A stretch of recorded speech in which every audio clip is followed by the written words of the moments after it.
নমস্কার বন্ধুরা, আশা করি আপনারা সবাই ভালো আছেন।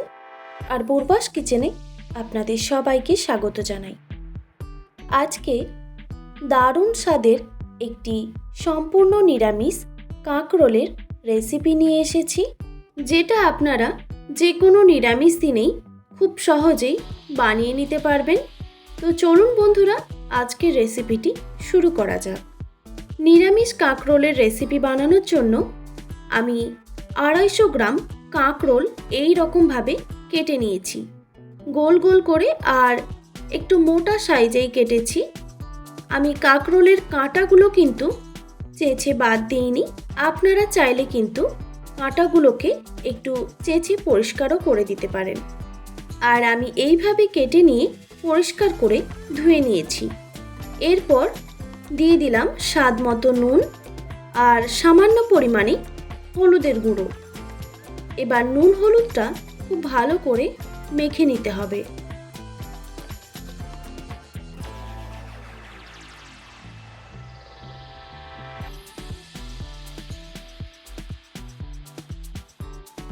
নুন হলুদ মাখা হয়ে গেছে। এবার এটা আমি রেস্টে রেখে দিচ্ছি প্রায় 5 থেকে 7 মিনিটের জন্য। ততক্ষণে একটা মশলা রেডি করে নিচ্ছি। একটা মিক্সিং জারে দিয়ে দিলাম 1 টেবিল চামচ হলুদ সর্ষে আর হাফ টেবিল চামচ কালো সর্ষে, আর দিয়ে দিলাম 2 টেবিল চামচ পোস্ত। এই উপকরণগুলোকে আমি মিক্সিতে প্রথমে শুকনো গুঁড়ো করে নেব। এইভাবে মিক্সিতে মশলা বাটলে একদম মিহিভাবে বাটা হয়ে যায়। দেখুন, আমি ভালো করে গুঁড়ো করে নিয়েছি। এরপর ঝালের জন্য দিয়ে দিলাম 5টা কাঁচা লঙ্কা, আর দিয়ে দিচ্ছি 2টো কাশ্মীরি লঙ্কা। এটা ঝাল নয়, কিন্তু কালারটা অসাধারণ আসবে। এরপর সামান্য নুন দিয়ে দিলাম। এবার সামান্য জল দিয়ে এর একটা মিহি পেস্ট বানিয়ে নিতে হবে। মশলাটা ভালোভাবে বাটা হয়ে গেছে। দেখুন, একদম মিহি করে বাটা হয়েছে। আপনারাও যখন মিক্সিতে মশলা বাটবেন এইভাবে বেটে নেবেন। এরপর চলে যাচ্ছি মূল রান্নাতে। একটা কড়াইতে দিয়ে দিলাম পর্যাপ্ত পরিমাণে সর্ষের তেল। তবে এই রান্নাটা সর্ষের তেলেই বেশি টেস্টি হয়, তো আপনারাও চেষ্টা করবেন সর্ষের তেল দিয়ে রেসিপিটা বানানোর। এরপর তেলটা গরম হয়ে আসলেই নুন হলুদ মেখে রাখা কাঁকরোলগুলো ভেজে নিতে হবে। তবে গ্যাসের ফ্লেমটা হাই রেখে কাঁকরোলগুলো ভেজে নিতে হবে, আর এই সময় ঢাকা দেওয়ার কোনো প্রয়োজন নেই।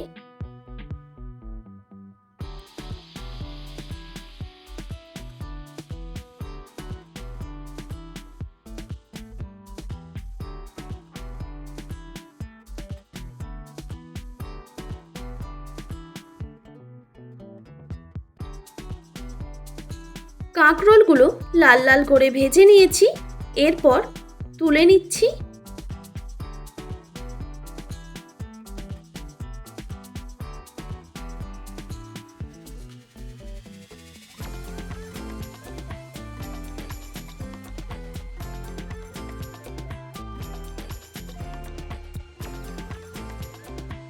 সব কাঁকরোলগুলো আমি লাল লাল করে ভেজে নিয়েছি। এরপর ওই তেলের মধ্যেই দিয়ে দিচ্ছি 2টো কাঁচা লঙ্কা চেরা, আর দিয়ে দিলাম 1 টিস্পুন কালো জিরে।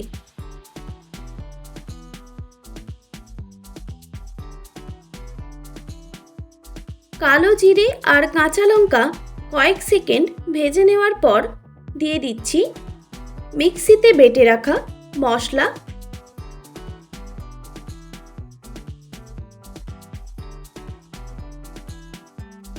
আর দিয়ে দিলাম মিক্সির মগ ধোয়া সামান্য পরিমাণে জল।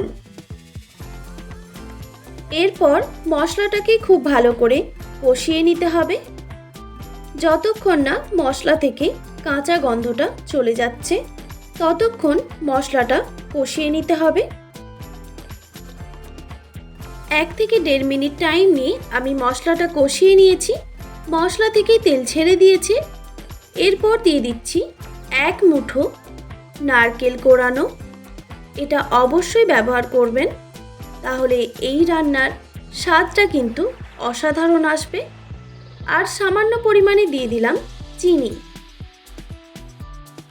চিনিটা আপনারা স্কিপও করে দিতে পারেন, যেহেতু নারকেলের একটা মিষ্টতা রয়েছে। আমি যে কোনো নিরামিষ রান্নাতে সামান্য পরিমাণে চিনি ব্যবহার করি, সেই জন্যই চিনিটা দিলাম।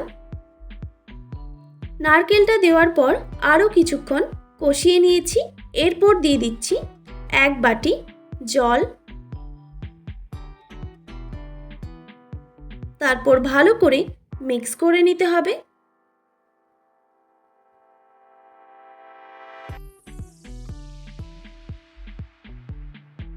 জলটা ফুটে এসেছে। এইভাবে আমি কিছুক্ষণ জলটাকে ফুটিয়ে নেব। জলটা কিছুক্ষণ ফুটিয়ে নেওয়ার পর দিয়ে দিচ্ছি ভেজে রাখা কাঁকরোল। তারপর আবারও ভালো করে মিক্স করে নিতে হবে।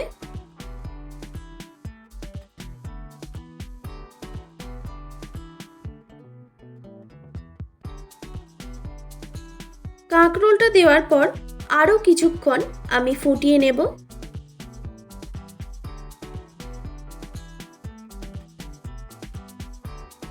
গ্যাসের ফ্লেমটা হাই রেখে আমি আরও কিছুক্ষণ ফুটিয়ে নিয়েছি। এবার গ্যাসের ফ্লেমটা অফ করে দিলাম। এবার একটা বাটিতে তুলে আপনাদের দেখাচ্ছি। আশা করি আজকের রেসিপি আপনাদের ভালো লেগেছে।